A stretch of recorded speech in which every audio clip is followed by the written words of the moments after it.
हाय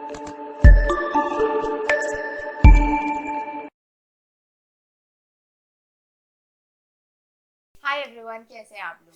तो आज का हमारा जो टॉपिक है that is clubbing of income. अब क्लबिंग ऑफ इनकम सबसे पहले समझते हैं होता क्या है। क्लबिंग ऑफ इनकम बहुत ब्रीफ में समझेंगे। क्लबिंग ऑफ इनकम का क्या मतलब हुआ कि भाई इनकम कमा कोई रहा है बट उसके ऊपर टैक्स कोई और दे रहा है। ठीक है, मतलब कोई लेट्स से एक ए है और एक बी है। ठीक है, इनकम लेट्स से आ रही है इनके अकाउंट में किसी भी रीजन से। ठीक है, ये कोई इनकम है, लेट्स से किसी एफडी की इंटरेस्ट है या किसी हाउस प्रॉपर्टी का रेंटल इंटरेस्ट, रेंटल इनकम है, कोई भी तरीके की इनकम है। वो इनकम आ बी के बैंक अकाउंट में रही है। ठीक है, बट फॉर एनी रीजन, जो भी रीजन भी हम देखेंगे इस चैप्टर में, for any of those reason, वो जो इनकम है, ये जो इनकम है, इस इनकम पे टैक्स जो है वो मिस्टर ए दे रहे हैं। मतलब जब मिस्टर ए अपनी कॉम्पिटिशन बनाएंगे तो उस इनकम को अपनी अपनी कॉम्पिटिशन में जोड़ेंगे और उस इनकम पे टैक्स जो है वो मिस्टर ए देंगे। बट इनकम एक्चुअल में किसके बैंक अकाउंट में रिफ्लेक्ट करेगी? बी के बैंक अकाउंट में। ठीक है, तो इस ट्रांजैक्शन को, इस पूरे एक्टिविटी को, इस पूरे ट्रांजैक्शन को जहाँ पे हम देखते हैं कि भाई इनकम रिसीव कोई कर रहा है बट टैक्स कोई और दे रहा है, क्योंकि जो इनकम है वो मिस्टर ए अपने हाथ में क्लब करते हैं और अपने हाथ में इनकम दिखाते हैं और टैक्स देते हैं। ऐसी इस पूरी प्रोसेस को हम बोलते हैं क्लबिंग ऑफ इनकम। ठीक है, अब सबसे पहले हम देखते हैं सेक्शन 60, जहाँ पे हम देखेंगे बहुत सिंपल सा केस, जहाँ पे कि आपको भी लगेगा कि हाँ भाई ये केस देख के हमें लग रहा है कि हाँ ऐसी ट्रांजैक्शंस में क्लबिंग लगनी भी चाहिए। तो सेक्शन 60 बहुत सिंपल सा है, बोलता है कि भाई अगर आपने कोई इनकम ट्रांसफर कर दी है without the transfer of asset, तो ऐसे केसेस में क्लबिंग अप्लाई होगी। ठीक है, अब क्योंकि हमारा पहला सेक्शन, हम एक बार इसको एग्जाम्पल की तरह भी देख लेते हैं कि लेट्स से देखो एक मिस्टर ए है। ठीक है, इन्होंने क्या किया, और इनकी एक वाइफ है मिसेस ए। ठीक है, इन्होंने क्या किया, इनको लगा कि भाई इनके पास एक रियल एस्टेट प्रॉपर्टी है। ठीक है, इनके पास एक रियल एस्टेट प्रॉपर्टी है, तो इन्होंने क्या किया कि ये प्रॉपर्टी तो अपने पास ही रखी। ठीक है, ये प्रॉपर्टी इनके हाथ में ही है, बट इन्होंने क्या किया, ये प्रॉपर्टी रेंट पर चढ़ाई। ठीक है, रेंट पर दी किसी मिस्टर बी को, और मिस्टर बी जो ये रेंटल इनकम इनको देते थे, ठीक है, ये रेंटल इनकम जो मिस्टर ए को देते थे, मिस्टर ए ने बोला कि भाई ये रेंटल इनकम ना आप मुझे मत दो, आप मेरी जगह मिसेज ए को दे दो। ठीक है, ये रेंटल इनकम आप मेरे को मत दो, ये मिस्टर बी, आप रेंटल इनकम मेरे को मत दो, आप मिसेज ए को दे दो डायरेक्टली। ठीक है, आप सीधा इनके अकाउंट में डालो।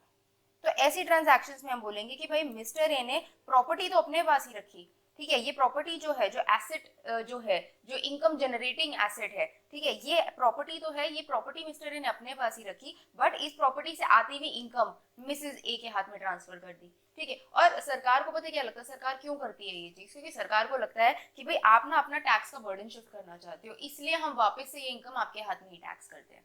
लेट्स से कि भाई ये जो प्रॉपर्टी की, ये जो रेंटल इनकम आ रही थी, ये 1 लाख की आ रही थी पर मंथ की।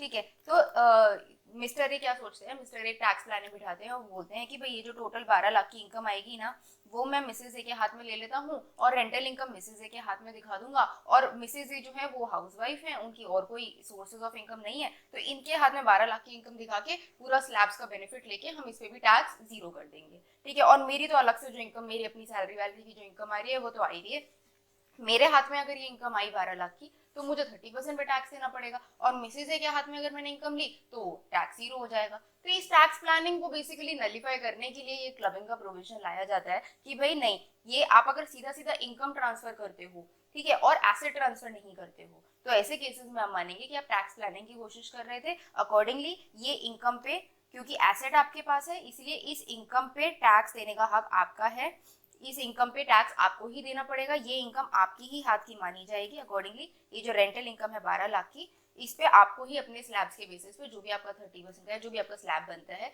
उसके हिसाब से आपको ही टैक्स देना पड़ेगा। ठीक है, तो हमारा सिंपल सा सेक्शन 60 क्या बोलता है, if an individual transfers any income without the transfer of asset. ठीक है, मिस्टर ए ने अपनी रेंटल इनकम ट्रांसफर कर दी, अपनी सिर्फ इनकम ट्रांसफर करी बट एसेट अपने पास रहने दिया। ठीक है, तो अब अगर सिर्फ एसेट अपने पास रहने दी और इनकम ट्रांसफर कर दी, then such income is to be included in the hands of the transferor.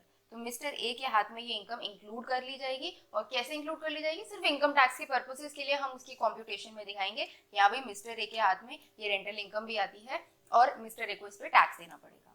ठीक है, then whether the transfer is revocable और इररिवोकेबल, चाहे ट्रांसफर रिवोकेबल हो चाहे इररिवोकेबल हो, हम ऐसी ट्रांजैक्शंस को जहाँ पे आप सिर्फ इनकम ट्रांसफर कर रहे हो, एसेट ट्रांसफर नहीं कर रहे हो, हम ऐसी ट्रांजैक्शंस पे क्लबिंग प्रोविजन डायरेक्टली अप्लाई करते हैं। ठीक है, अब ये देखते हैं कि रिवोकेबल और इररिवोकेबल क्या ट्रांसफर्स क्या होते हैं। रिवोकेबल ट्रांसफर्स इस तरीके के ट्रांसफर्स हुए कि भाई जिसमें आपने एक एसेट तो ट्रांसफर करी किसी को, ठीक है, आपने एक एसेट ट्रांसफर करी, बट आपने एक कंडीशन ये डाल दी कि भाई 5 साल के बाद ये प्रॉपर्टी मेरे पास आ जाएगी, या फिर आपने इस तरह की कंडीशन डाल दी कि भाई कल को अगर मेरे को कभी लिक्विडिटी की जरूरत पड़ी या मेरे को पैसों की जरूरत पड़ी तो ये प्रॉपर्टी मैं वापस से अपने पास ले लूंगा, ठीक है। मतलब आपने पूरा का पूरा राइट उस एसेट से रिलेटेड किसी दूसरे बंदे को नहीं दिया। लेट्स से एक मिस्टर ए है और उन्होंने एक प्रॉपर्टी, ये एक रियल एस्टेट प्रॉपर्टी का ही एग्जांपल लेते हैं। मिस्टर ए ने एक रियल एस्टेट प्रॉपर्टी जो है ये मिस्टर बी को ट्रांसफर करी और बोला कि भाई ये प्रॉपर्टी मैं तुमको ना पूरी तरीके से ट्रांसफर नहीं कर रहा, मतलब कि कल को अगर मिस्टर ए को जरूरत पड़ी तो ये प्रॉपर्टी वो वापस ले सकते हैं, ठीक है। या फिर वो रेंटल इनकम जो मिस्टर बी अब आज की डेट में कमाएंगे जब ये प्रॉपर्टी मिस्टर बी के पास चली जाएगी, तो या फिर इस प्रॉपर्टी से आने वाली जो इनकम है उसका भी कभी भी मिस्टर ए जो है वो रेंटल इनकम अपने नाम पे ले सकते हैं, ठीक है। या फिर एक कंडीशन ऐसी डाल दी कि भाई 5 साल तक ये प्रॉपर्टी तुम्हारे पास है, 5 साल के बाद ये प्रॉपर्टी वापस से मेरे पास आ जाएगी। तो ऐसे ट्रांजैक्शंस में जहां पे मिस्टर बी के पास पूरा हक नहीं है उस प्रॉपर्टी को लेने का, मतलब कि होल एंड सोल ओनर नहीं है वो इस प्रॉपर्टी के, ठीक है भाई। एक तो एग्जांपल सिंपल सा ये हुआ कि मिस्टर ए ने प्रॉपर्टी सेल कर दी मिस्टर बी को, ठीक है। अब मिस्टर ए का कोई हक नहीं है इस प्रॉपर्टी पे, तो ये इस ट्रांजैक्शन को हम बोलेंगे इररिवोकेबल ट्रांसफर, कि भाई इररिवोकेबल ट्रांसफर कि मिस्टर ए के पास अब कोई हक नहीं है इस प्रॉपर्टी का, इन्होंने पूरी की पूरी प्रॉपर्टी ट्रांसफर कर दी, बदले में पैसे ले लिए। अब ये मिस्टर ए चाहे तो ये प्रॉपर्टी वापस से अपने पास अगर लेना चाहते हैं तो इनको वापस से परचेज करनी पड़ेगी बी से, ठीक है। तो इस ट्रांजैक्शन को तो हम बोलेंगे irrevocable transfer. Revocable transfer simple क्या हुआ कि भाई मिस्टर ए ने हक रखा है अपने पास आज भी कि भाई ये प्रॉपर्टी को कल को वापस चाहिए होगी तो मैं अपने पास वापस ले सकता हूँ, ठीक है। तो ऐसे रिवोकेबल ट्रांसफर्स को हम ये मानते हैं कि इस प्रॉपर्टी से आने वाली कोई भी इनकम जो होगी, जो रेंटल इनकम होगी, वो बी के हाथ में नहीं टैक्स होगी, वो ए के हाथ में टैक्स होगी। चाहे वो इनकम बी कमा रहे हैं, बी के अकाउंट में आ रही है, बट फिर भी रिवोकेबल ट्रांसफर्स के केसेस में क्लबिंग हो जाएगी और मिस्टर ए को उसके उस इनकम पर टैक्स देना पड़ेगा, ठीक है। बट इसकी एक एक्सेप्शन भी होती है। इसका एक एक्सेप्शन क्या है कि भाई अगर मिस्टर ए ने ये बोल दिया कि ये जो रिवोकेबिलिटी का क्लॉज है कि भाई कि ये मैं प्रॉपर्टी वापस ले सकता हूँ या इस प्रॉपर्टी से आने वाली इनकम मैं कभी भी वापस ले सकता हूँ, ये मैं बी की लाइफ टाइम तक तो नहीं ले सकता, मतलब जब बी की डेथ हो जाएगी, जब मिस्टर बी की डेथ हो जाएगी उसके बाद ही मैं प्रॉपर्टी जो है वो अपने पास रिवोक कर सकता हूँ। जब तक बी जिंदा है तब तक मिस्टर ए ये रिवोकेबिलिटी एक्सरसाइज नहीं कर सकते। तो ऐसे केसेस में हम बोलेंगे कि ठीक है, ऐसे केसेस में ये रिवोकेबिलिटी का एक एक्सेप्शन बन जाता है और कोई क्लबिंग अप्लाई नहीं होगी। क्लबिंग अप्लाई नहीं होगी कि मतलब कि बी जो है, बी के हाथ में ही इनकम आएगी और बी को ही उस इनकम पर टैक्स भी देना पड़ेगा, ठीक है। तो सिंपल सी चीज हो गई कि भाई रिवोकेबिलिटी में हमने देखा कि अगर मिस्टर ए के पास कोई भी हक है प्रॉपर्टी को वापस लेने का या प्रॉपर्टी से रिलेटेड इनकम वापस लेने का, तो हम बोलेंगे कि ऐसे केसेस में क्लबिंग अप्लाई होगी और मिस्टर ए के हाथ में ही सारी इनकम टैक्स होगी। बट अगर इसकी एक एक्सेप्शन डाल दी गई कि अगर मिस्टर बी ने रिवोकेबिलिटी क्लॉज में ये लिख दिया कि बी जो है, मिस्टर बी की लाइफ टाइम तक जो मेरी ट्रांसफरी है, राइट, ट्रांसफरी की लाइफ टाइम तक मैं ये प्रॉपर्टी वापस नहीं ले सकता, इससे रिलेटेड कोई भी इनकम वापस नहीं ले सकता, बी की लाइफ टाइम तक ये प्रॉपर्टी जो है बी तक ही रहेगी, इनकी डेथ के बाद ये प्रॉपर्टी मेरे पास आ जाएगी। तो ऐसे केसेस में हम मानेंगे कि बी जो है इसमें इस ट्रांजैक्शंस में कोई रिवोकेबिलिटी अप्लाई नहीं होगी, कोई क्लबिंग अप्लाई नहीं होगी। हम ये मानेंगे कि जब तक बी जिंदा है उनके हाथ में जो इनकम आ रही है वो बी के हाथ में ही टैक्स होगी और मिस्टर ए के हाथ में कोई क्लबिंग नहीं लगेगी, ठीक है। तो ये हमने देखा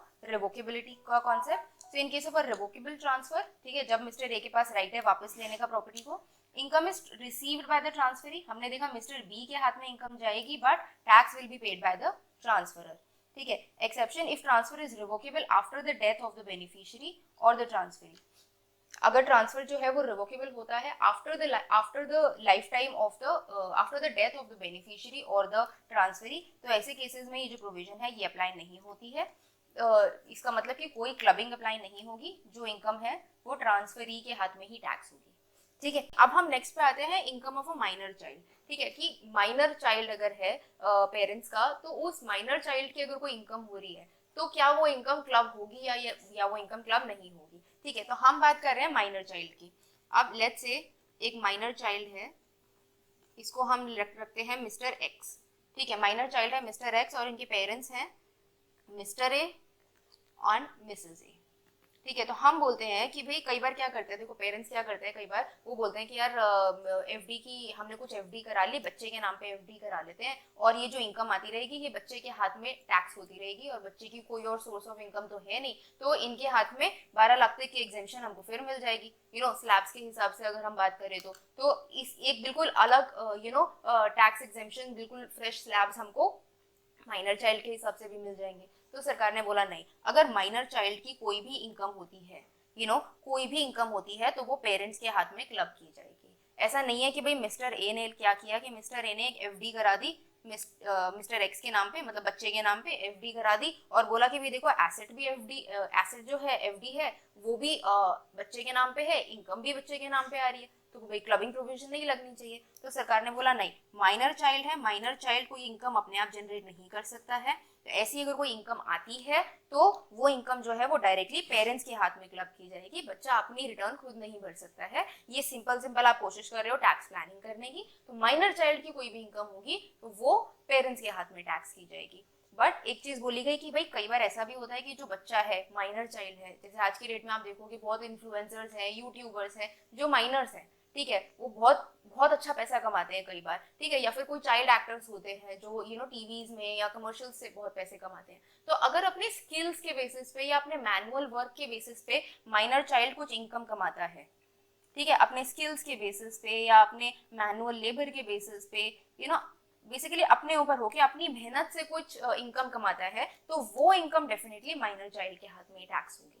ठीक है, तो हमने क्या देखा कि भाई अगर कोई भी माइनर चाइल्ड की इनकम है तो जनरल केसेस में वो पेरेंट्स के हाथ में क्लब कर दी जाएगी, बट कुछ एक्सेप्शंस हैं इसके कि भाई अगर वो बच्चा अपनी स्किल से अपनी काबिलियत से वो कुछ पैसे कमा रहा है तो माइनर चाइल्ड के हाथ में टैक्स होगी, कोई क्लबिंग नहीं होगी, या फिर अपना मैनुअल लेबर करके या अपनी मेहनत से कुछ इनकम कमा रहा है तो भी वो माइनर चाइल्ड के हाथ में ही इनकम टैक्स होगी, या फिर वो बच्चा ऐसा है who is suffering from a disability, और डिसेबिलिटी भी कौन सी, जो कि सेक्शन 80 यू में डिफाइंड है। ठीक है, तो ऐसी अगर कोई डिसेबिलिटी से वो बच्चा सफर कर रहा है तो भी उसकी जो इनकम होगी वो उसके हाथ में ही टैक्स की जाएगी।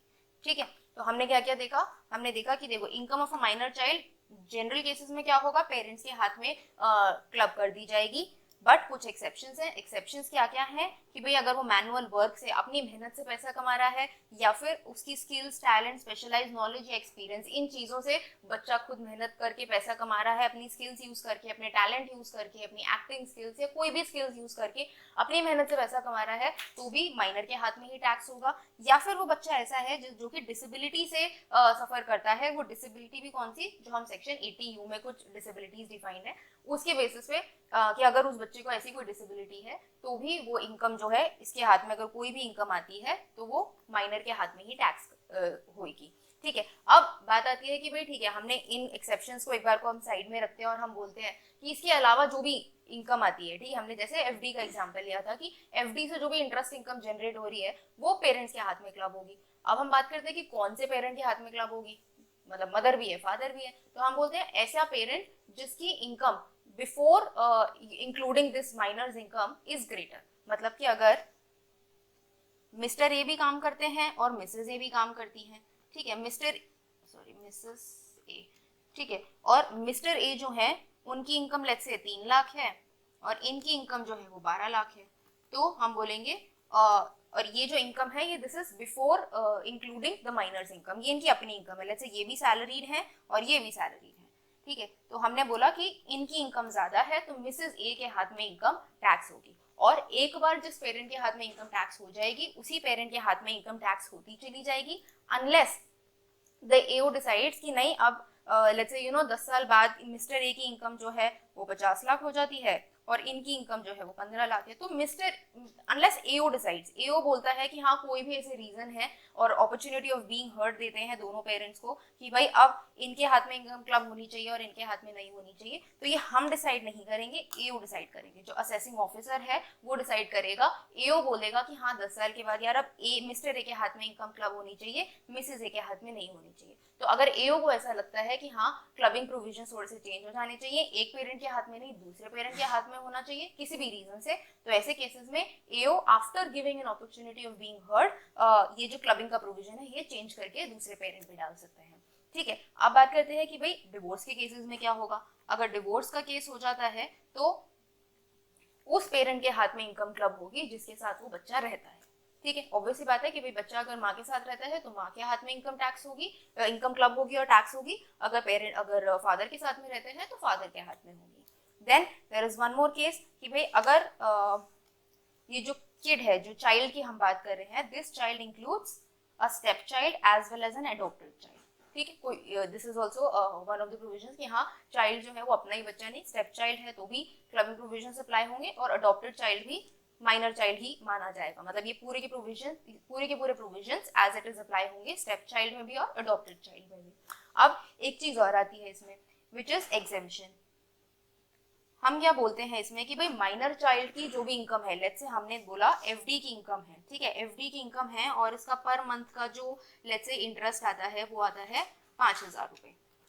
तो हमने बोला जब क्लबिंग प्रोविजंस होंगे, हमने देखा था कि मिसेज ए के हाथ में, क्योंकि मिसेज ए की इनकम ज्यादा थी तो मिसेज ए के हाथ में ये इनकम क्लब होगी। तो मिसेज ए अपनी 12 लाख की इनकम दिखाएंगी सैलरी की, ठीक है, और फिर ये जो क्लबिंग प्रोविजंस आएंगे, ठीक है, लेट्स से ये कंप्यूटेड इनकम है, ठीक है, ये कंप्यूटेड है, मतलब 75,000 का जो बेनिफिट है 50 या 75,000 का सब दिया हुआ है। अब ये जो क्लबिंग इनकम है, क्लबिंग होगी जब ये जो माइनर चाइल्ड की इनकम जो आएगी, जो चाइल्ड की इनकम आएगी 5,000 रुपए, ये पर मंथ है।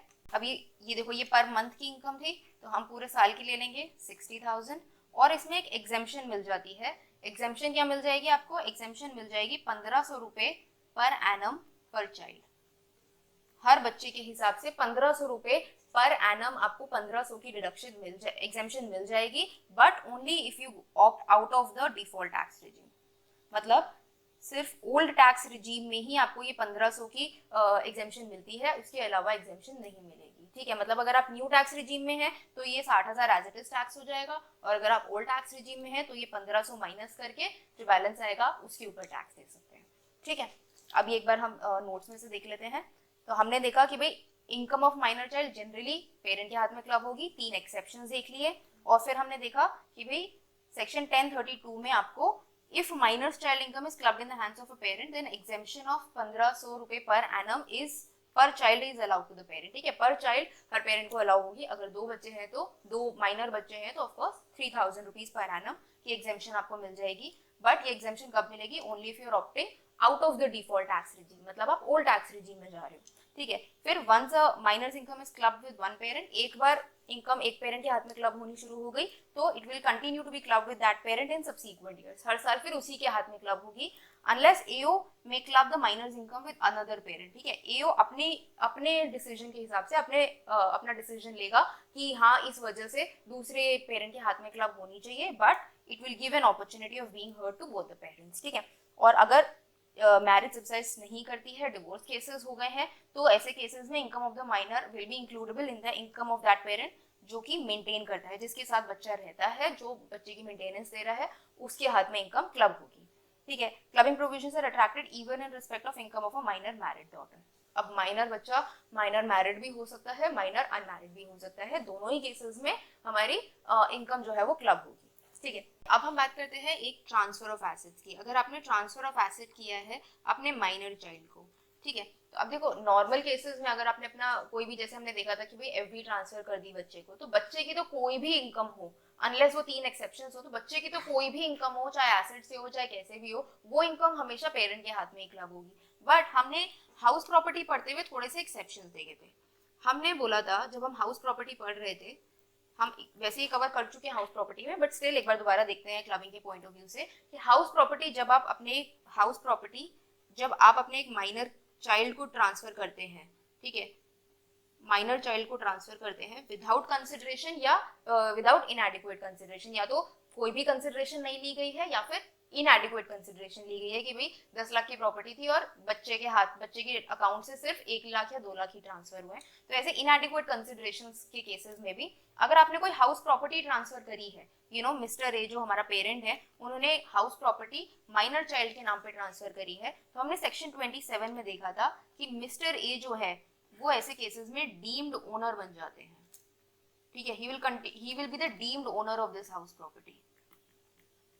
तो आप देखो, अगर मिस्टर ए डीम्ड ओनर बन जाते हैं इस हाउस प्रॉपर्टी के, तो हाउस प्रॉपर्टी की जो एनुअल वैल्यू, जो इनकम हम निकालते थे, राइट, हम annual value, gross annual value, net annual value, और जो हम इनकम कैलकुलेट करते थे हाउस प्रॉपर्टी की, वो इनकम जो है, वो हाउस प्रॉपर्टी की पूरी इनकम जो है, वो सीधी सीधी मिस्टर ए के हाथ में ही टैक्स हो रही है।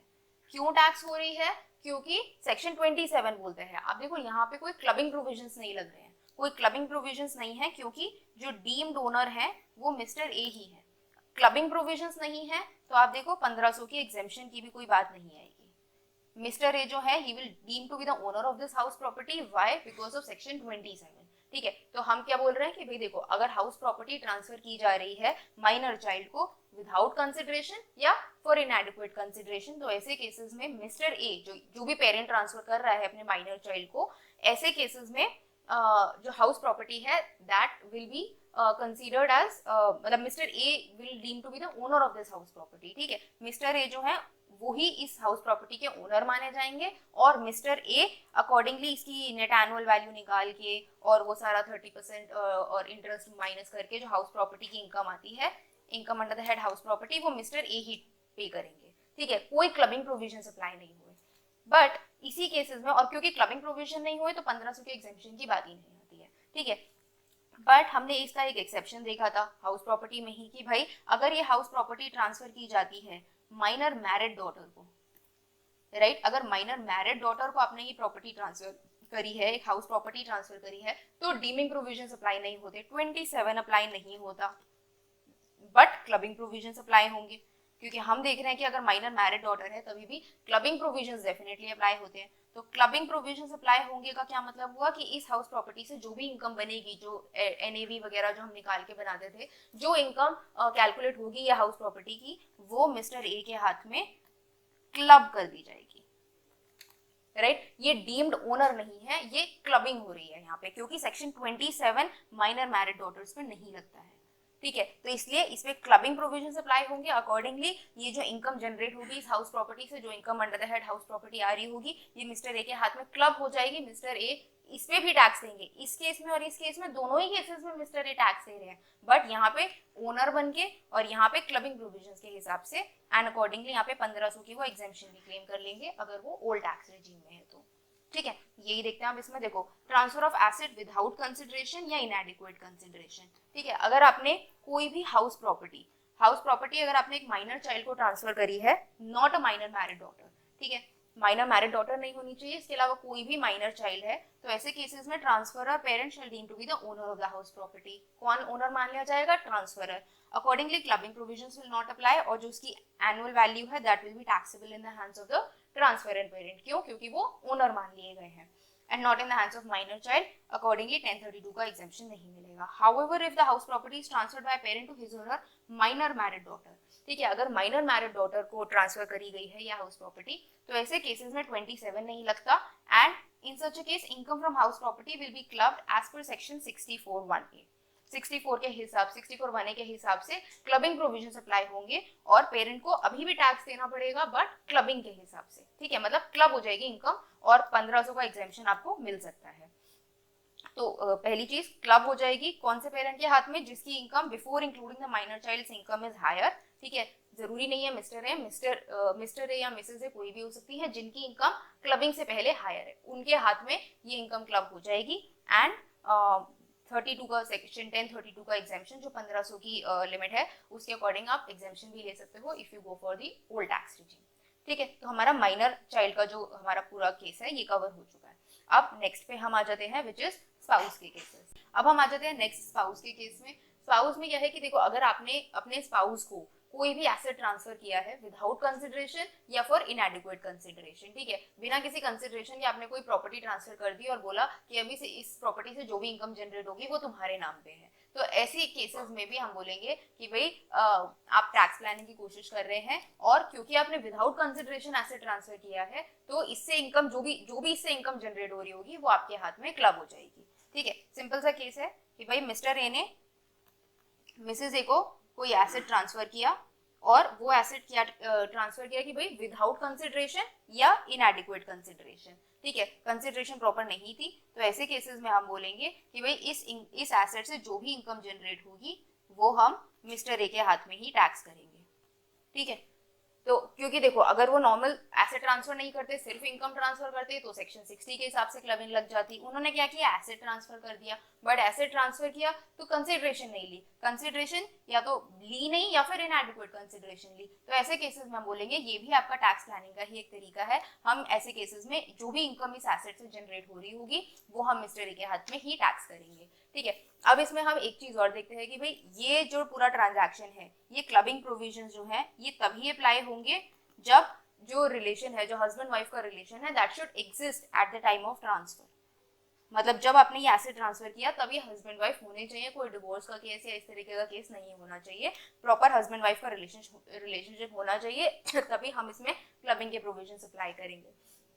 फिर इसमें आपको याद होगा, अगर हमने हाउस प्रॉपर्टी के पर्सपेक्टिव से ही एक चीज देखी थी सेक्शन 27 पढ़ते टाइम, कि भाई अगर मिस्टर ए ने मिसेस ए को कोई हाउस प्रॉपर्टी ट्रांसफर करी है, ठीक है, कोई हाउस प्रॉपर्टी ट्रांसफर करी है विदाउट कंसिडरेशन या फिर इनएडिक्वेट कंसिडरेशन, तो ऐसे केसेस में मिस्टर ए जो है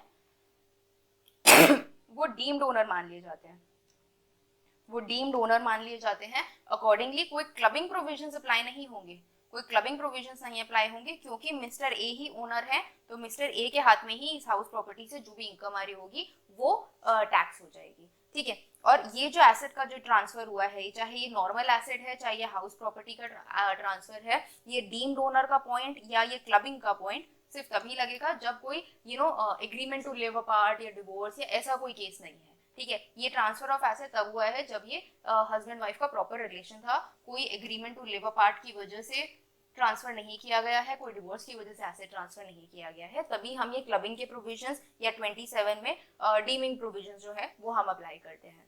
अब इसमें एक चीज और आती है कि भाई कुछ लोग बोलते हैं कि भाई कंसिडरेशन क्या है, कंसिडरेशन क्या जरूरी पैसों से ही मिलता है, तो हो सकता है नेचुरल लव एंड अफेक्शन जो होता है वो भी एक कंसिडरेशन है, भाई मैं आपको एसेट ट्रांसफर कर रहा हूँ, वो बदले में मुझे लव एंड अफेक्शन देती है, तो ये कोई लव एंड अफेक्शन आपका कंसिडरेशन नहीं माना जाता, यहाँ पे हम कमर्शियल कंसिडरेशन की, पैसों की ही बात करते हैं, ठीक है। तो natural love and affection is not considered as a consideration, ठीक है। तो इसमें हमने सारे पॉइंट्स कवर कर लिए। देखो, if an individual transfers any asset to his or her spouse without consideration या इनएडिक्वेट कंसिडरेशन, या तो पैसे लिए ही नहीं या कम लिए, ऐसे केसेस में उस एसेट से बनती हुई कोई भी इनकम जो है वो स्पाउस के हाथ में नहीं बट ट्रांसफरर स्पाउस के, जो मिस्टर ए है जिन्होंने ट्रांसफर करा है वो एसेट, उनके हाथ में क्लब कर दी जाएगी और मिस्टर ए को ही इस पे टैक्स देना पड़ेगा। The above provision is applicable only if relationship of husband and wife exists at the time of transfer, ठीक है। ट्रांसफर के टाइम पे वो रिलेशनशिप होना चाहिए as well as at the time of generating of income, ठीक है। Transfer के टाइम पे होना चाहिए और इनकम जनरेट करते टाइम पे होना चाहिए। Then this provision is not applicable if asset is transferred in connection with agreement to live apart। अगर दूर रहने का जो एग्रीमेंट टू लिव अपार्ट का जो एग्रीमेंट है उसके तहत आपने कुछ ट्रांसफर किया है तो क्लबिंग और ये 27 नहीं लगते हैं। Then if a house property is transferred by an individual to his spouse for without consideration or inadequate consideration, the individual is treated as deemed owner and 64 does not apply, ठीक है। Natural love and affection does not constitute adequate consideration and income from such clubbed income is not to be clubbed। इसका क्या मतलब हुआ कि भाई देखो, let's say mister A ने एक एफडी लेट्स से ट्रांसफर करी, ठीक है, मिसेस बी को ट्रांसफर भी क्या करी, विदाउट कंसिडरेशन ट्रांसफर करी, 10 लाख की एफडी थी, ठीक है, 10 लाख की एफडी थी। अब इस एफडी से जो पर मंथ पर एनम का लेट्स से इंटरेस्ट जनरेट हो रहा है 50,000 का, ठीक है, ये इंटरेस्ट जनरेट हो रहा है, ये इनकम जो है ये तो मिस्टर ए के हाथ में क्लब हो जाएगी, बट ये इनकम रिसीव कौन कर रहा है, ये इनकम मिसेस ए है, मिसेस ए ये इनकम रिसीव कौन कर रहा है, मिसेस ए। अब मिसेस ए जब ये 50,000 की इनकम रिसीव करती हैं, वो क्या करती हैं कि भाई 50,000 की इनकम आ रही है और इस इनकम को इन्होंने फिर से एक एफडी में लगा दिया, एक एफडी 2 बनाई और उस एफडी में लगा दिया और उसमें फिर ये लेट्स से 5,000 पर एनम की इनकम कमाती है। तो ये जो इनकम है, this income will not gate clubbed. सिर्फ एसेट से जनरेट हुई भी, सिर्फ इस एसेट से जनरेट हुई भी इनकम क्लब होती है, income on income does not gate club, ठीक है। सेकंड जनरेशन की जो इनकम होती है वो क्लब नहीं की जाती, क्योंकि मिसेस ए ने अपने हिसाब से अपनी इनकम से कुछ पैसे इन्वेस्ट करे और उस इन्वेस्टमेंट पे कमा रही है, तो यहाँ पे क्लबिंग प्रोविजन अप्लाई नहीं होंगे, सिर्फ इस 50,000 की इनकम पे क्लबिंग प्रोविजन अप्लाई होंगे, ठीक है। अब नेक्स्ट पे आ जाते हैं। अब income of a spouse from a concern where the assessee has substantial interest, इसको कैसे समझते हैं हम? इसको ऐसे देखते हैं कि भाई देखो, मान लो कोई कंसर्न है, ठीक है, कंसर्न का क्या मतलब हुआ? कंसर्न हो गया लेट्स से कंपनी है, फर्म है, कुछ भी हो सकती है, कंपनी ले लेते हैं, एक प्राइवेट लिमिटेड है, ठीक है, इस कंपनी में मिस्टर ए की थोड़ी सी चलती है, तो मिस्टर ए ने क्या किया कि भाई मिस्टर ए ना किसी तरह चाहते हैं कि भाई बस मेरी कोई सी इनकम जो है वो थोड़ी बहुत मिसेज ए के हाथ में ट्रांसफर हो जाए ताकि मेरा टैक्स बच जाए। तो मिस्टर ए ने क्या किया, इनको जो मिसेज ए हैं उनको इस फर्म में, इस कंपनी में एज अ जॉब लगवा दिया। मतलब मिसेज ए को एम्प्लॉय दिखा दिया, मिसेज ए को एम्प्लॉय दिखा दिया इस कंपनी में और बोला कि ये यहाँ पे जॉब करती हैं और इसके बदले में ये सैलरी लेती हैं। ठीक है, तो अब ये जो सैलरी लेती हैं, ये सैलरी जो है ये मिसेज ए के हाथ में टैक्स होनी चाहिए, और वो बोलते हुए मिसेज ए के हाथ में और तो कोई टैक्स है नहीं, तो लेट्स से ये 12 लाख की ही इनकम है और ये 12 लाख की पूरी इनकम जो है वो मिसेज ए के हाथ में टैक्स होनी चाहिए। तो सरकार बोलती है कि नहीं देखो, अगर ऐसी कोई भी कंसर्न है जिसमें मिस्टर ए की चलती है, मिस्टर ए की चलती है का क्या मतलब है कि वे मिस्टर ए 20% और मोर वोटिंग पावर ओन करते हैं इस कंपनी में, ठीक है, 20% और मोर वोटिंग पावर ओन करते हैं ऐसी कंपनी में, मतलब मिस्टर ए की चलती है इस कंपनी में। तो ऐसे केसेस में हो सकता है इन्होंने ही टैक्स प्लानिंग करके मिसेज ए को लगवाया हो और कुछ इनकम ट्रांसफर करने का तरीका हो मिसेज ए के हाथ में। तो ऐसे केसेस में भी हम बोलते हैं कि क्लबिंग प्रोविजन अप्लाई है। तो क्लबिंग प्रोविजन कब लग रहे हैं कि भाई अगर किसी कंसर्न में ऐसी कौन सी कंसर्न, ऐसी कंसर्न जिसमें किसी एक स्पाउस की चलती है का क्या मतलब कि भाई वो 20% या उससे ज्यादा अगर वोटिंग पावर ओन करते हैं या बेनिफिशियल ओनर है ऐसे शेयर्स के, तो मतलब एक सब्सटैंशियल ओनरशिप है इस कंपनी में मिस्टर ए की, तो मिस्टर ए के हिसाब से चीजें हो सकती हैं इन कंपनी में। तो उन्होंने क्या किया कि मिसेज ए को एज अ सैलरीड एम्प्लॉय दिखा दिया इस कंपनी में और उनके हाथ में कुछ इनकम दिखा दी। तो ये जो इनकम जनरेट हो रही है, ये 12 लाख की इनकम जो फर्म दे रही है मिसेज ए को, वो इनकम मिस्टर ए के हाथ में क्लब हो जाएगी। बट इसकी कुछ एक्सेप्शंस हैं। एक्सेप्शंस क्या है कि भाई जो ये जॉब कर रही है, जो ये इनकम, जिस नेचर की इनकम इनके पास आ रही है, जिस तरीके का काम ये इस फर्म के लिए कर रही है जिसके बदले इनको पैसे मिल रहे हैं, तो वो उस जॉब के लिए ये एडिक्वेटली क्वालिफाइड है, एडिक्वेटली क्वालिफाइड हैं और इनके पास appropriate skills and technical skills हैं कि लेट्स से अगर ये अकाउंटेंट का काम कर रही है तो ये सीए होनी चाहिए कि हाँ ये सीए है and she is appropriately qualified for this accountants role, या जो भी ये जॉब कर रही है उसके लिए प्रॉपरली क्वालिफाइड है। ऐसा नहीं है कि भाई ये सीए है और यहाँ पे इंटीरियर डेकोरेटर लगी हुई है तो उसके इसमें हम देखो क्लबिंग अप्लाई करेंगे। बट अगर ये एडिक्वेटली क्वालिफाइड है जिस काम के लिए, जो उनका जॉब डिस्क्रिप्शन है जिसके बदले इनको पैसे मिल रहे हैं, उसी का ही उसी रोल के लिए वो क्वालिफाइड है और उसी के लिए उनको पैसे मिल रहे हैं, तो कोई क्लबिंग प्रोविजन नहीं लगेगी। तो हम बोलेंगे कि भाई हाँ मिसेज ए एक्चुअल में जॉब कर रही है, इसमें कोई टैक्स प्लानिंग नहीं है, ये प्रॉपर ये सैलरी डिजर्व करती है, मिसेज ए के हाथ में ही टैक्स लगना चाहिए। ठीक है, तो अब हमने क्या देखा कि भाई कोई भी कंसर्न अगर एक स्पाउस को अमाउंट ट्रांसफर करती है bye way of remuneration, salary हो गया, किसी भी तरीके का रेम्यूनरेशन देती है, और कौन सी कंसर्न होनी चाहिए वो जिसमें कि जो दूसरा स्पाउस है उसका एक से होना चाहिए कि मतलब वो 20% या उससे ज्यादा का बेनिफिशियल ओनरशिप होना चाहिए उसका। तो ऐसे केसेस में हम बोलेंगे कि आप चेक करो कि भाई जो जिस स्पाउस को पैसे मिल रहे हैं क्या वो स्पाउस एडिक्वेटली क्वालिफाइड है उस काम के लिए या नहीं। अगर है तो इन्हीं के हाथ में टैक्स कर दो, नहीं है तो क्लबिंग प्रोविजन अप्लाई करो और मिस्टर ए के हाथ में टैक्स करो। ठीक है, now income of a spouse is clubbed in the hands of assessee if the following conditions are satisfied। तो क्लबिंग कब लगेगी? if income is in the nature of salary, commission, bonus, remuneration, किसी भी तरीके की इनकम हो सकती है, and such remuneration should be received from a concern where the assessee has substantial interest। ठीक है, मतलब जो ट्रांसफरर स्पाउस है ना, जो मिस्टर ए है, इनका कुछ से होना चाहिए इस कंपनी में। ठीक है, अब से कैसे हो सकता है कि देखो सब्सटैंशियल इंटरेस्ट कैसे हो सकता है, सब्सटैंशियल इंटरेस्ट हो सकता है when the concern is a company, अगर concern एक company है, if the equity shares carrying 20% or more voting power are either beneficially owned by such person। ठीक है, मतलब कि जो spouse है, जो मिस्टर ए है, if he beneficially owns 20% or more voting power in such concern, या फिर वो अपने रिलेटिव्स के साथ मिलके कि वो और उनका भाई मिलके लेट्स से 20% या उससे ज्यादा शेयर्स ओन करते हैं at any time during the previous year. ठीक है, तो रिलेटिव की डेफिनेशन हमने इनकम फ्रॉम अदर सोर्सेज में देख ली थी, एग्जैक्टली वही रिलेटिव की डेफिनेशन है। एंड आप during any time of the previous year या तो आप खुद 20% या उससे ज्यादा बेनिफिशियली ओन करते हो शेयर, या फिर आप अपने रिलेटिव्स के साथ मिलके 20% या उससे ज्यादा 20% या उससे ज्यादा बेनिफिशियली ओन करते हो शेयर। तो ऐसे केसेस में मान लेंगे आपका सब्सटैंशियल इंटरेस्ट है उस कंपनी में, और वो कंपनी कुछ भी पैसे आपके स्पाउस को देती है, तो क्लबिंग प्रोविजन अप्लाई हो जाएंगे। अदर केसेस क्या हुआ कि भाई देखो, या तो वो कंपनी होगी या फिर फर्म हो सकती है, या कोई भी और तरीके का पर्सन हो सकता है। देखो, कंपनी हो सकती है, फर्म, एओपी, बीओवाई, कुछ भी हो सकता है वो। तो ऐसे केसेस में हम वोटिंग पावर नहीं देखेंगे, हम देखेंगे कि प्रॉफिट शेयरिंग रेशियो में 20% या उससे ज्यादा अगर आप ओन करते हो, आप या आपके रिलेटिव, तो ऐसे केसेस में हम बोलेंगे कि आपका सब्सटैंशियल इंटरेस्ट है ऐसी कंसर्न में। ठीक है, अब एक्सेप्शंस देखते हैं। एक्सेप्शंस हमने बोला कि अगर स्पाउस को पैसे मिल रहे हैं due to technical professional qualification, जो काम वो कर रही हैं उसके लिए वो टेक्निकल और प्रोफेशनल क्वालिफिकेशन ओन करती हैं, and such remuneration is solely attributable to such qualification. ठीक है, क्योंकि उनके पास वो क्वालिफिकेशन है, इसी वजह से उनको पैसे मिल रहे हैं। ठीक है, क्योंकि वो सीए हैं इसीलिए वो अकाउंटेंट की तरह काम कर पा रही हैं और उनको पैसे मिल रहे हैं। तो ऐसे केसेस में हम ये क्लबिंग के प्रोविजन अप्लाई नहीं करेंगे, मिसेज ए के हाथ में ही इनकम क्लब होगी। Then where both husbands and wifes have substantial interest in a concern. ठीक है, अगर मान लो हस्बैंड और वाइफ दोनों का ही कंसर्न में सब्सटैंशियल इंटरेस्ट है, तो ऐसे केसेस में and both are in receipt of income by way of salary. ठीक है, तो then such income will be includable in the hands of the spouse whose total income excluding such income is higher। ठीक है, तो दोनों में से जिनकी भी इनकम हायर है विदाउट विदाउट की जो सैलरी इनकम रिसीव होती है। सो लेट्स से ये ए प्राइवेट लिमिटेड थी। ठीक है, इस ए प्राइवेट लिमिटेड में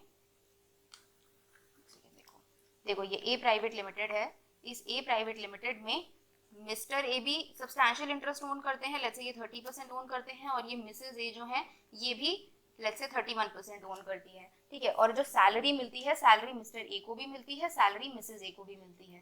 तो क्लबिंग प्रोविजंस अप्लाई होंगे, बट क्लबिंग किसके हाथ में लगेगी? क्लबिंग उस स्पाउस के हाथ में लगेगी जिसकी income without this income is higher. Let's say mister A की कुछ इंटरेस्ट इनकम भी आती है, वो आती है 10 लाख रुपए। ठीक है, और मिसेज ए की कुछ इंटरेस्ट इनकम आती है 5 लाख रुपए।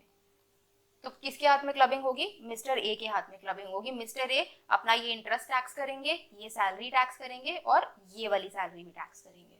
ठीक है, बिल्कुल सिंपल है कि भाई सब्सटैंशियल इंटरेस्ट अगर दोनों का होगा तो क्लबिंग किसके हाथ में की जाएगी? जिसकी income before this salary, before this remuneration is higher. तो हमारे केस में मिस्टर ए आए क्योंकि उनकी इंटरेस्ट की इनकम हायर थी, तो इसलिए सारी की सारी क्लबिंग जो है वो मिस्टर ए के हाथ में होगी। बट देखो, ये जो इंटरेस्ट की इनकम है ये मिसेज ए के हाथ में टैक्स होगी, इसमें क्लबिंग का कोई रोल नहीं है। ठीक है, एंड वही जैसे हमने माइनर के केस में पढ़ा था कि जब एक बार क्लब होनी शुरू हो जाएगी तो हमेशा उन्हीं के हाथ में क्लब होगी, अनलेस एओ थिंक्स कि दूसरे के हाथ में क्लब होनी चाहिए, और एओ फिर अपॉर्चुनिटी ऑफ बीइंग हर्ट देगा कि भाई दूसरे के हाथ में अपना क्लब करने की सोच रहा हूँ, तो आपको कोई दिक्कत है तो आप बता दो।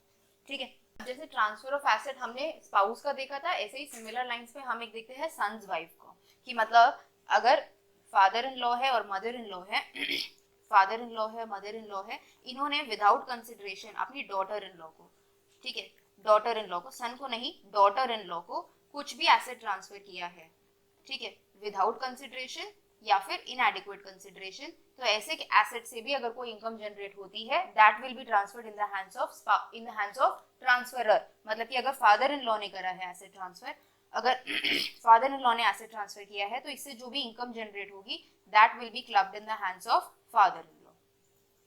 ठीक है, बट मेन पॉइंट इसमें क्या होता है कि भाई that relationship, this father-in-law and daughter-in-law relationship should exist at the time of transfer as well as at the time of income generation। जब इनकम जनरेट हो रही है तब भी ये रिलेशनशिप एग्जिस्ट करना चाहिए, और जब एसेट ट्रांसफर हो रहा है तब भी ये रिलेशनशिप एग्जिस्ट करना चाहिए। इसमें सेक्शन 27 का कोई रूल नहीं आता, जैसा हम माइनर चाइल्ड के केस में या फिर हम स्पाउस के केस में देख रहे थे डीम्ड ओनरशिप वाला, कोई ऐसा केस नहीं आएगा। सन्स वाइफ को अगर आपने कुछ भी ट्रांसफर किया है उनके इन लॉज ने फॉर विदाउट कंसिडरेशन और इनएडिक्वेट कंसिडरेशन, तो सिंपल सी चीज है, तो बस क्लबिंग अप्लाई हो जाएगी, and you just have to see कि the relationship should exist at the time of transfer and income generation. ठीक है, अब हमने देखा, देखो asset transfer to sons wife exactly वही पॉइंट्स है जो हमने डिस्कस किए, दोनों ही पॉइंट्स कि अगर आपने विदाउट कंसिडरेशन या इनएडिक्वेट कंसिडरेशन ट्रांसफर किया तो such income will be clubbed in the hands of transferor and the relationship should exist transfer के टाइम भी और इनकम जनरेशन के टाइम भी। अब नेक्स्ट जो हमारा पॉइंट आ जाता है that is asset transfer to any person for the benefit of spouse और सन्स वाइफ। तो हमने एसेट ट्रांसफर स्पाउस के केस में भी देख लिया। देखो हमने देखा कि अगर आपने एसेट ट्रांसफर किया स्पाउस को फॉर विदाउट कंसिडरेशन और इनएडिक्वेट कंसिडरेशन तो भी क्लबिंग अप्लाई हो रही थी, सन्स वाइफ को किया तो भी क्लबिंग अप्लाई हो रही थी। तो लोगों ने क्या करना शुरू किया कि भाई हम एक काम करते हैं, लेट्स से ये एसेट है, मेरे पास एक एफडी है, ठीक है, मिस्टर ए के पास एक एफडी थी, उन्होंने क्या किया कि ये अपने एक फ्रेंड है, उनके बहुत खास दोस्त थे मिस्टर बी, उसके नाम पे एफडी ट्रांसफर कर दी। उसको बोला कि भाई इससे जो भी इनकम जनरेट होगी ना, इससे इस एफडी से जो भी इनकम जनरेट होगी वो इनकम तुम यूज कर लेना मेरी वाइफ के क्रेडिट कार्ड के बिल्स पे करने के लिए, ठीक है, या मेरी वाइफ के कोई अगर उनको बैग्स लेने हैं, कोई खर्चे करने हैं तो वो सारे खर्चे जो है वो इस इनकम से कर लेंगे। तो ये भी एक तरीके का, आप देखो उन्होंने क्या किया, मिस्टर ए अगर डायरेक्टली एफडी ट्रांसफर कर देते मिसेज ए को, अगर वो डायरेक्टली मिसेज ए को एफडी ट्रांसफर कर देते तो इससे जनरेट हुई हुई इनकम जो है, एफडी की इनकम जो है वो क्लबिंग के हिसाब से मिस्टर ए के हाथ में लगती। बट इन्होंने क्या किया कि भाई डायरेक्टली ट्रांसफर नहीं किया, मिस्टर ए ने डायरेक्टली ट्रांसफर नहीं किया, उन्होंने बोला कि भाई मुझे किसी तरह ये इनकम पहुंचानी है मिसेज ए के हाथ में। अब ये इनकम जो है वो कैसे पहुंचानी है कि उन्होंने क्या किया कि भाई अपने खास दोस्त को लेके आए कि भाई तेरे को दे देता हूँ मैं ये एसेट, और इस एसेट से जो भी इनकम जनरेट होगी ना वो तो मेरी वाइफ के बेनिफिट के लिए यूज कर लियो, मेरे वाइफ के बेनिफिट में जो खर्चे होंगे ना तो ये इनकम जो है वो उसको दे दियो और वो अपने खर्चे कर लेगी, ठीक है। तो ऐसे केसेस में भी, और देखो इसमें भी क्या चीज जरूरी है कि भाई ये जो एफडी ट्रांसफर हुई है ये विदाउट कंसिडरेशन हुई है या फिर फॉर इनएडिक्वेट कंसिडरेशन हुई है। अगर आप ऐसे ही कुछ ट्रांजैक्शन करते हो कि भाई मैं एफडी की इनकम डायरेक्टली अगर अपनी वाइफ को ट्रांसफर करता तो सेक्शन 60 के हिसाब से क्लबिंग लग जाती, एफडी ट्रांसफर कर देता तो नॉर्मल 64 के हिसाब से मेरी क्लबिंग लग जाती। उन्होंने क्या, दोनों ही चीजों को साइड किया और उन्होंने बोला कि मैं एक मिस्टर बी जो मेरे खास दोस्त है ना उसको ट्रांसफर कर देता हूँ ये एफडी, और इससे जो भी एफडी की इनकम होगी ना वो मिसेज ए के हाथ में चली जाएगी, मिसेज ए के हाथ में मुझे इनकम पहुंचानी थी और वो इनकम जो है वो मिसेज ए अपने हिसाब से यूज कर लेंगी। तो ये एक तरीके से बस बाईपास करने का तरीका है, वो डायरेक्टली मिसेज ए को एफडी ट्रांसफर करते तो भी क्लबिंग लगती, और अगर इसके इस तरीके से ट्रांसफर कर रहे हैं मिसेज ए के हाथ में इनकम तो भी क्लबिंग लगेगी, ठीक है। तो अगर आप क्या बोल रहे हो इसमें, देखो इसमें हम बोल रहे हैं कि अगर कोई भी एसेट आपने ट्रांसफर किया किसी और पर्सन को जिससे कि the benefit is received by the spouse, तो अगर स्पाउस के बेनिफिट के लिए आपने कोई एसेट ट्रांसफर किया है किसी और को तो भी हम इसमें ये मानेंगे कि भाई आप इसी ट्रांजैक्शन को अवॉइड करने की कोशिश कर रहे हो, क्लबिंग को अवॉइड करने की कोशिश कर रहे हो, और यहाँ से घुमा के भी अगर आप इनकम मिसेज ए के हाथ में पहुंचा रहे हो तो भी हम क्लबिंग प्रोविजंस लगाएंगे ही आपके हाथ में, ठीक है। और ये स्पाउस के लिए भी है और ये सन्स वाइफ के लिए भी है, क्योंकि दोनों के लिए हमने देखा था एसेट ट्रांसफर अगर आप नॉर्मल एसेट ट्रांसफर करते, अगर mister a normal asset transfer करते मिसेज ए को या फिर अपने सन्स वाइफ को, ठीक है, नॉर्मल एसेट ट्रांसफर करते विदाउट कंसिडरेशन और इनएडिक्वेट कंसिडरेशन तो भी क्लबिंग लगती ही लगती। तो उन्होंने क्या किया, डायरेक्टली करने के बजाय एक मिस्टर बी को बीच में लेके आए और उनको बोला तुम्हें ट्रांसफर कर देता हूं मैं और इससे जो इनकम होगी वो इनके बेनिफिट के लिए यूज हो जाएगी। तो ऐसे केसेस में हमने बोला भैया आप इस ट्रांजैक्शन को ही आप घुमा के करने की कोशिश कर रहे हो तो इसमें भी हम क्लबिंग अप्लाई करेंगे ही, ठीक है। So if an individual transfers any asset to any person, हमने देखा अगर मिस्टर ए ने मिस्टर बी को कोई भी एसेट ट्रांसफर किया विदाउट कंसिडरेशन या फिर इनएडिक्वेट consideration for the benefit of his spouse और सन्स वाइफ, ठीक है, बेनिफिट मतलब इनकम किसके बेनिफिट के लिए यूज हो रही है, या तो वाइफ के लिए या सन्स वाइफ के लिए, तो then income from such asset is received by another person, transferee मतलब जो इनकम है वो रिसीव कौन करेगा, ट्रांसफरी मिस्टर बी रिसीव करेंगे, but is clubbed in the hands of the transferor to the extent such income is used by the transferee for the immediate और deferred benefit of transferor's spouse, ठीक है। तो अगर कोई भी ऐसी income है, मतलब देखो सिंपल सी चीज है कि मिस्टर ए ने मिस्टर बी को लेट्स से 10 लाख की एफडी ट्रांसफर करी और बोला कि इसमें से जो 50,000 की इनकम जनरेट होगी ना वो सारी की सारी तुम मेरी वाइफ के बेनिफिट के लिए यूज करना, तो वो सारी की सारी इनकम मिस्टर ए के हाथ में क्लब होगी। और अगर बोला कि 40,000 की 50,000 की इनकम आ रही है, उस 50,000 में से 40,000 तुम मेरी वाइफ के लिए खर्च करना, तो वो सारी की सारी जो 40,000 की इनकम है जितना बेनिफिट अपने स्पाउस को दे रहे हो आप वो सारा का सारा बेनिफिट क्लब होगा। तो अगर 40,000 यूज हो रहा है बेनिफिट तो 40,000 क्लब होगा, अगर 50,000 यूज हो रहा है तो 50,000 क्लब होगा, ठीक है। देन नेक्स्ट पे आ जाते हैं, मतलब basically this is very simple, this is कि आप डायरेक्टली नहीं कर पा रहे, आपने किसी के थ्रू एसेट ट्रांसफर किया, इट्स नथिंग कॉम्प्लिकेटेड, बिल्कुल वही है, ठीक है। अब नेक्स्ट पे हम आ जाते हैं, next is asset transfer to spouse और sons wife and invested in the business by the transferee. अब इसको एक बार समझते हैं। देखो, अगर मिस्टर ए ने, हम बिल्कुल मिस्टर ए और मिसेज ए के हिसाब से, जैसा अभी तक हमारा फ्लो चल रहा है उसी पे ही करेंगे, ठीक है। मिस्टर ए ने मिसेज ए को कुछ अमाउंट ट्रांसफर किया, लेट्स से 50,000 रुपए दिए, ठीक है। और मिसेज ए का अपना एक बिजनेस है, ठीक है, मिसेज ए का अपना एक बिजनेस है। उन्होंने क्या किया, ये 50,000 जो है, ये जो एसेट है, देखो एसेट कैश भी हो सकता है, ठीक है। तो अब जो अमाउंट है, जो ये 50,000 का एसेट है, ये 50,000 इन्होंने अपने बिजनेस में इन्वेस्ट कर दिए, ये सीधा सीधा अपने बिजनेस में इन्वेस्ट कर दिए। अब हमारा क्या कॉन्सेप्ट चल रहा है, हम बोल रहे हैं कि भाई कोई भी एसेट ट्रांसफर करो विदाउट कंसिडरेशन और इनएडिक्वेट कंसिडरेशन, तो उस एसेट से जो भी इनकम जनरेट होगी वो ट्रांसफरर के हाथ में टैक्स हो जाएगी। अब ये एसेट है हमारा, इस एसेट से क्या इनकम जनरेट होगी, ये बिजनेस जो इनकम कमा के देगा, राइट, ये बिजनेस जो इनकम जनरेट करके देगा। तो बिजनेस जो इनकम जनरेट करके देगा वो इनकम मिस्टर ए के हाथ में क्लब हो जाएगी। पर क्या बिजनेस की पूरी इनकम क्लब कर सकते हैं? हम बिजनेस की पूरी इनकम क्लब नहीं करेंगे, हम सिर्फ उतने पोर्शन की इनकम क्लब करेंगे जो इस 50,000 से रिलेट करता है, ठीक है। कहने का क्या मतलब हुआ कि भाई देखो, लेट्स से मिसेज ए का जो बिजनेस है उसकी ओपनिंग कैपिटल कितनी थी, ओपनिंग कैपिटल हम बात कर रहे हैं FY 25-26 की, ठीक है, हम बात कर रहे हैं FY 25-26 की। तो 1/4/2025 में ओपनिंग कैपिटल थी लेट्स से 1 लाख रुपए, ठीक है। और फिर इसी ओपनिंग कैपिटल में, मतलब 1425 को ही ये 50,000 रुपए जो गिफ्ट की तरीके से मिसेस ए को मिले थे, उन्होंने ये कैपिटल की तरह इंट्रोड्यूस कर दिए।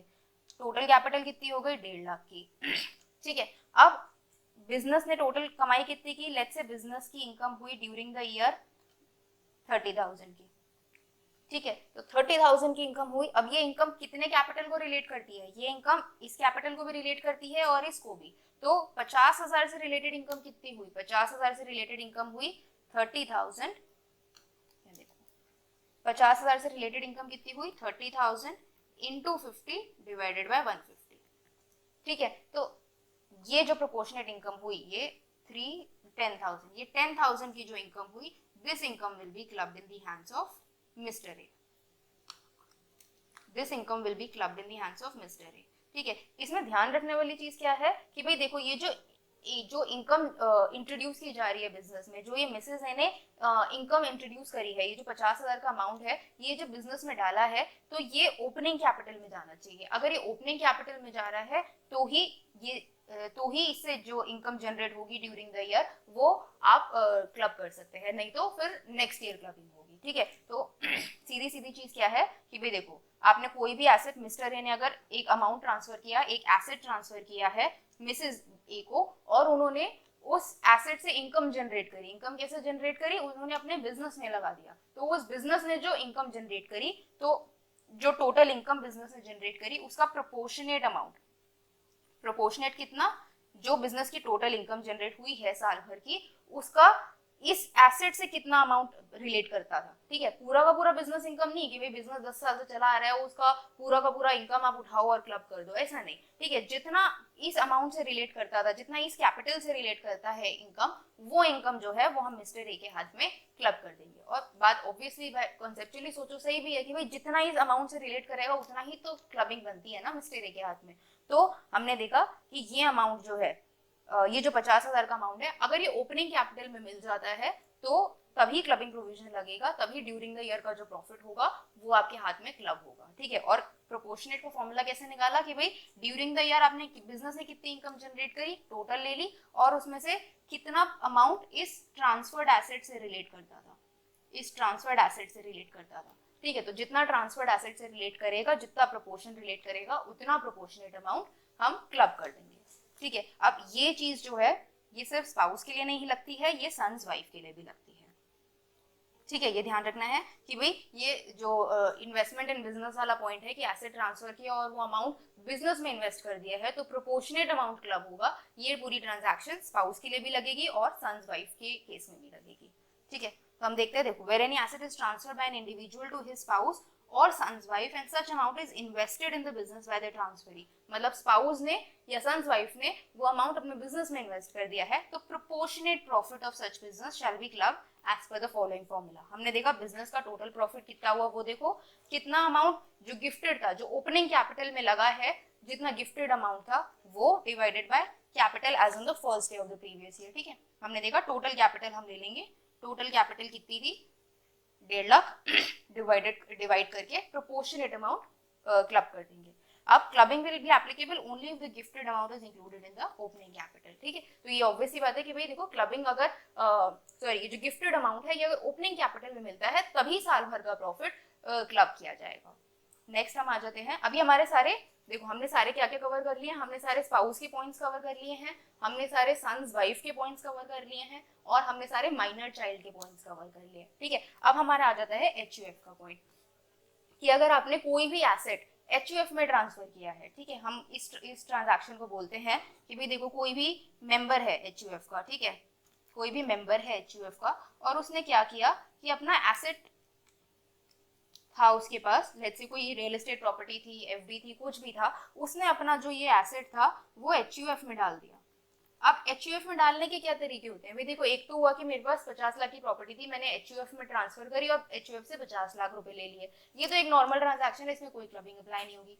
क्लबिंग कब अप्लाई होगी, जब इसने ये एसेट विदाउट कंसिडरेशन ट्रांसफर किया या फॉर विदाउट इनएडिक्वेट कंसिडरेशन, मतलब फॉर या तो विदाउट कंसिडरेशन या फॉर इनएडिक्वेट कंसिडरेशन अगर इस एचयूएफ में प्रॉपर्टी ट्रांसफर करी, तो ऐसे केसेस में ये जो एसेट है, ठीक है, जो प्रॉपर्टी ट्रांसफर करी है, इससे रिलेटेड जो इनकम होगी वो मिस्टर ए जो मेंबर ऑफ एचयूएफ है इनके हाथ में ही क्लब कर दी जाएगी। ठीक है, मतलब कि अगर आप एचयूएफ में भी कोई प्रॉपर्टी ट्रांसफर करते हो फॉर विदाउट कंसिडरेशन और इनएडिक्वेट कंसिडरेशन, तो उससे जनरेट हुई भी इनकम भी आपके हाथ में ही क्लब कर दी जाएगी। और दूसरी चीज क्या है, देखो इस ट्रांजैक्शन को जो हम क्या बोलते हैं, इस ट्रांजैक्शन को जो हम बोलते हैं ये एसेट को ट्रांसफर किया गया without consideration in HUF property, तो इस ट्रांजैक्शन को ना हम कन्वर्जन ऑफ प्रॉपर्टी भी बोलते हैं। हम ये बोलते हैं कि मैंने अपनी पर्सनल प्रॉपर्टी एचयूएफ की प्रॉपर्टी में कन्वर्ट कर दी। इस ट्रांजैक्शन का मतलब एक दूसरा नाम बस अगर कई बार क्वेश्चन में आ जाता है तो इसका मतलब बस यही होता है कि आपने अपनी प्रॉपर्टी एचयूएफ में डाल दी फॉर विदाउट कंसिडरेशन और इनएडिक्वेट कंसिडरेशन। तो ऐसे केसेस में भी देखो ये सारा का सारा जो इस प्रॉपर्टी से रिलेटेड इनकम होगा वो ट्रांसफरर के हाथ में क्लब कर दिया जाएगा। ठीक है, so if an individual who is a member of HUF, ठीक है, आप अगर कोई एचयूएफ के मेंबर हैं, आपने अगर कोई भी एसेट अपने एचयूएफ में विदाउट कंसिडरेशन और इनएडिक्वेट कंसिडरेशन ट्रांसफर कर लिया है, तो ऐसी इनकम ऐसी प्रॉपर्टी से होती हुई जो कोई भी इनकम होगी that will be clubbed in the hands of the individual.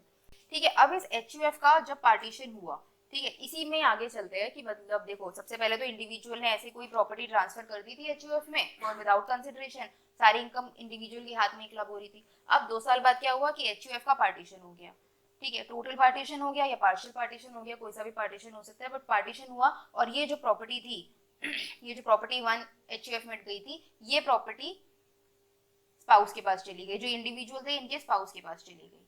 ठीक है, तो ऐसे केसेस में भी हम बोलेंगे कि भाई इस प्रॉपर्टी से अभी भी जो इनकम जनरेट हो रही होगी वो इंडिविजुअल के हाथ में ही क्लब होगी, क्योंकि हम इसको मानते हैं कि भाई आप किसी तरह से कोशिश करना चाह रहे थे कि ये प्रॉपर्टी जो है किसी तरह मेरे स्पाउस के पास चली जाए, आपने इस एचयूएफ का सहारा लिया, आपने पहले एचयूएफ में डाली और फिर एचयूएफ से स्पाउस को ट्रांसफर करी, तो इस ट्रांजैक्शन को भी हम फेक मानते हैं। हम ये मानते हैं कि भाई आपने एक तरीके से आप डायरेक्टली स्पाउस को ही प्रॉपर्टी देना चाहते थे। तो ऐसे केसेस में भी हम ये बोलेंगे कि भाई अगर एचयूएफ से पार्टीशन के बाद अगर कोई प्रॉपर्टी स्पाउस के पास गई है तो भी उससे जो इनकम जनरेट हो रही है वो इनकम क्लब कर दी जाएगी इंडिविजुअल के हाथ में। ठीक है, एंड ऑब्वियसली बात है, अब देखो इनकम एक ही बार टैक्स होती है, ऐसा नहीं होगा कि इनकम 2 बार टैक्स होगी। तो ये इनकम अगर इंडिविजुअल के हाथ में टैक्स हो रही है तो वो स्पाउस के हाथ में टैक्स नहीं होगी, और यही अगर पार्टीशन से पहले अगर एचयूएफ के हाथ में टैक्स हो रही थी तो सॉरी अगर एचयूएफ के हाथ में प्रॉपर्टी थी और इंडिविजुअल के हाथ में क्लब हो रही थी, राइट, तो इंडिविजुअल के हाथ में टैक्स हो रही थी तो एचयूएफ के हाथ में टैक्स नहीं होगी। ठीक है, क्लबिंग में क्या होगा कि भाई जिसके हाथ में क्लब होकर टैक्स हो रही है वही टैक्स देगा, दूसरा बंदा जो इनकम रिसीव कर रहा है, जो ट्रांसफरी है, उसके हाथ में फिर इनकम टैक्स नहीं होगी, टैक्स एक ही बार लगेगा उस इनकम पे। ठीक है, अब इसके कुछ इंपॉर्टेंट नोट्स हैं वो एक बार हम देख लेते हैं कि देखो इनकम का मतलब एक सिर्फ इनकम नहीं है, इनकम का मतलब लॉस भी होता है। इनकम इंक्लूड्स लॉस, की मतलब अगर आप कोई लॉस मेकिंग एसेट अगर आप किसी को ट्रांसफर करते हो तो उससे जो लॉस जनरेट हो रहा है वो भी आप लॉस क्लब अगर क्लबिंग प्रोविजन अप्लाई होते हैं तो वो लॉस भी ट्रांसफरर के हाथ में क्लब होगा, ठीक है। तो income includes loss, if there is a loss then also clubbing provision apply. Then where an asset transferred is converted into another form, income derived from such converted assets shall be clubbed। हमने देखा जैसे HUF का example हमने लिया था, if the asset transferred is sold by the transferee then capital gain is treated as income and shall be clubbed। अब हमने देखा कि भाई कोई एसेट से जनरेट होती हुई कोई भी इनकम, अभी तक हम बात कर रहे थे रेंटल इनकम की, इंटरेस्ट इनकम की जो क्लब हो रही थी, बट कैपिटल गेन की इनकम भी हो सकती है कि भाई मिस्टर ए ने मिसेज ए को कोई एसेट ट्रांसफर किया, ठीक है, जिसकी इनकम, मैं बी क्यों लिखती हूँ, मिस्टर ए ने मिसेज ए को कुछ एसेट ट्रांसफर किया, ठीक है, और उन्होंने वो एसेट सेल करके कैपिटल गेन्स कमाए, तो वो कैपिटल गेन्स जो है वो भी मिस्टर ए के हाथ में क्लब होंगे। इनकम किसी भी तरीके की हो सकती है, अगर क्लबिंग प्रोविजंस लग रहे हैं तो हर इनकम पे लगेंगे, और इनकम अगर इनकम नहीं है लॉस है तो लॉस पे भी क्लबिंग प्रोविजंस लगेंगे, ठीक है। अब हम ये देखते हैं क्रॉस ट्रांसफर्स का एक एग्जाम्पल, ये हमारा लास्ट पॉइंट है। क्रॉस ट्रांसफर्स क्या हुआ कि भाई देखो आपने अपनी ट्रांजैक्शन इस तरीके से अरेंज करी कि क्लबिंग ना लग पाए, तो लोग क्या करते हैं, ये देखो इस एग्जांपल में देखते हैं हम कि भाई देखो if there are two transactions and they're interconnected and they form part of the same transaction it shall be considered to be a device for evasion of tax and therefore clubbing provision shall apply। तो ये cross gifting का example है। ये देखो mister A और mister B जो है ये फ्रेंड्स हैं, मिस्टर ए ने क्या किया, मिस्टर ए ने बी की वाइफ को, जो बी की वाइफ है उनको 50,000 का गिफ्ट दिया, और बी ने क्या किया, बी ने ए की वाइफ को शेयर्स गिफ्ट कर दिए 50,000 के। तो एक तरीके से देखो क्या हुआ, मिस्टर ए को मतलब अपनी वाइफ को कुछ पैसे देने थे, बी को अपनी वाइफ को कुछ देने थे, कुछ अगर ये अपनी वाइफ को कुछ देते तो क्लबिंग लग जाती। इससे बचने के लिए इन्होंने आपस में ट्रांजैक्शन इस तरीके से करी कि ए ने बी की वाइफ को दे दिया, बी ने ए की वाइफ को दे दिया। तो बहुत क्लोजली इंटरैक्टेड ट्रांजैक्शन है ये, बहुत क्लोजली इंटरकनेक्टेड ट्रांजैक्शन है। हमें पता चलता है कि ये गिफ्टिंग एक तरीके से इन दोनों के बीच में ही हुई है और ये गिफ्टिंग इन दोनों के बीच में ही हुई है, तो इसलिए हम इसमें क्लबिंग प्रोविजंस लगाते हैं। अगर हमें क्लियरली पता चलता है कि भाई इतनी इंटरकनेक्टेड ट्रांजैक्शन है, तो ऐसी इंटरकनेक्टेड ट्रांजैक्शन में हम ये मानते हैं कि भाई ये एक टैक्स इवेजन का ही एक आपका एक तरीका था। आप बेसिकली हस्बैंड अपनी वाइफ को और ये बी अपनी वाइफ को ही कुछ गिफ्ट करना चाहते थे। ये तो सिर्फ घुमाने का तरीका है, ये जो यहाँ से यहाँ, ये यहाँ से यहाँ और यहाँ से यहाँ का सिर्फ घुमाने का तरीका है। आप 50,000 सिर्फ अपनी अपनी वाइफ को गिफ्ट करना चाहते थे, अकॉर्डिंगली हम क्लबिंग प्रोविजंस लगाते हैं इसमें, ठीक है। इस एग्जाम्पल को एक बार देखते हैं। देखो A making gift of 50,000 to the wife of friend B, ठीक है। Mrs B then invest an amount in an FD, Mrs B ने इस 50,000 को एफडी में लगाया, ठीक है, और इस एफडी से जो भी इनकम जनरेट हुई, लेट्स से 5,000 की इनकम जनरेट हुई, तो ये 5,000 जो है ये बी के हाथ में क्लब होंगे, ठीक है। हम देखेंगे क्या इसमें, देखो हम इसमें देखेंगे एसेट की वैल्यू, बट क्लब क्या करेंगे, इनकम। हम देखेंगे कि एसेट की वैल्यू क्या सेम है। अगर मान लो यही 50,000 नहीं होता 60,000 होता, ठीक है, मान लो ये 60,000 होता, तो हम इस ट्रांजैक्शन को कैसे समझते हैं, हम ये देखते हैं कि देखो 50,000 की इंटरकनेक्शन है, यहाँ भी 50,000 है और यहाँ 60,000 है, तो ओवरलैपिंग अमाउंट क्या है 50,000 का, तो हम 50,000 तक के अमाउंट पे जो इनकम जनरेट हो रही है उसको क्लब करते हैं। हम पूरे 60,000 की इनकम को क्लब नहीं करते। हम यहाँ पे अगर लेट्स से 60,000 होता, तो 60,000 से अगर एफडी इनकम आ रही है 6,000 की, तो हम सिर्फ इसमें 5,000 की ही इनकम क्लब करते हैं। समझ आ रहा है कि भाई देखो नॉर्मल केस में क्या होगा, देखो नॉर्मल केस में क्या हो रहा है, नॉर्मल केस में ये हो रहा है कि भाई ए ने बी की वाइफ को 50,000 रुपए दिए और बी ने ए की वाइफ को 50,000 के शेयर्स गिफ्ट करे, तो एसेट का इंटरलिंकिंग कितना है 50,000 का। तो हम ये बोलते हैं कि भाई बी ने अपनी वाइफ को दिया, ए ने अपनी वाइफ को दिया, एसेट 50,000 का 50,000 का, दोनों की जो भी इनकम हो रही है वो सारा का सारा क्लब कर दो। क्लबिंग हमेशा इनकम की होगी, एसेट की नहीं होगी, है ना। तो अब देखो, अब यही अगर मान लो मैं बोल रही हूँ कि 60,000 की जगह 50,000 की जगह 60,000 की गिफ्टिंग हुई होती, तो हम क्लबिंग कितनी मानते, हम क्लबिंग मानते 50,000 की, कि भाई आप टैक्स इवेजन की आप जो टैक्स इवेजन करना चाहते हो, जो टैक्स की चोरी करना चाहते हो, वो 50,000 तक की ही करना चाहते हो, कि भाई बी ने ए की वाइफ को 50,000 दिए और ए ने बी की वाइफ को 60,000 दिए, तो 60,000 नहीं, हम तो ओवरलैपिंग अमाउंट देखेंगे 50,000 का ही। तो अगर 60,000 से इनकम जो जनरेट हो रही है वो 6,000 हो रही है, तो क्लबिंग कितने पे लगेगी, सिर्फ 5,000 पे, राइट।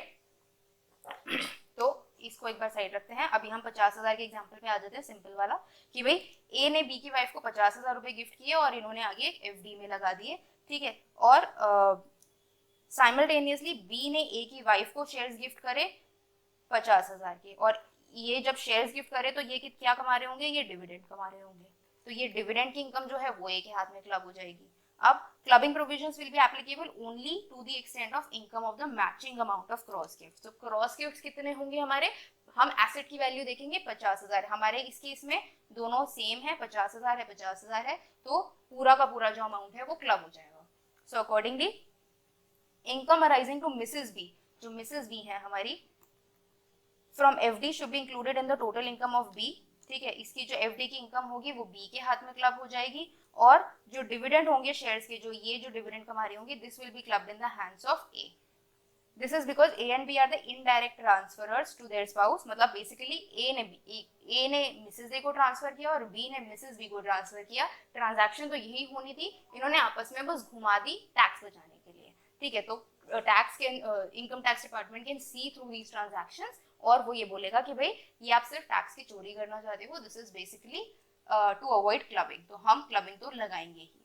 सो अकॉर्डिंगली हम मानेंगे ए और बी जो है वो इनडायरेक्ट ट्रांसफरर्स हैं to their spouses of income yielding assets, ठीक है। एसेट्स ऐसे हैं जो कि इनकम जनरेट करते हैं, so as to reduce the burden of taxation, so accordingly हम क्लबिंग प्रोविजंस अप्लाई कर देंगे, ठीक है। सो आई होप आपको ये पूरा चैप्टर समझ आया होगा, और इससे रिलेटेड जितने भी क्वेश्चंस हैं आपके इंस्टीट्यूट के मटेरियल के, आपके प्रीवियस ईयर के क्वेश्चंस हैं, अगर आपको उसका एक कलेक्शन चाहिए तो भी you can reach out to us. Institute के क्वेश्चंस, जहाँ पे हमने इंस्टीट्यूट के क्वेश्चंस क्लब कर रहे हैं, एंड हमने प्रीवियस ईयर के आपके सजेस्टेड आंसर्स, आरटीपीज, एमटीपीज, आपके जो प्रीवियस ईयर 25-26 है आपके एग्जाम से रिलेटेड, अगर उससे रिलेटेड आपको कोई क्वेश्चंस चाहिए तो आप definitely you can reach out to us. इस चैप्टर में या इससे रिलेटेड कोई भी चैप्टर में अगर आपको कोई क्वेरी है या आपको चाहिए कोई रिवीजन वीडियो, आपको चाहिए कि मेरे को लास्ट मिनट के लिए आई नीड सम हेल्प या some revision video for that particular chapter, then also you can reach out to us. और फॉर एनी क्वेरी या कोई भी आपको गाइडेंस चाहिए अपनी पढ़ाई से रिलेटेड, तो भी you can always reach out to us. Our number is given in the description, so we are always there to help you, and all the very best for your exams. Thank you.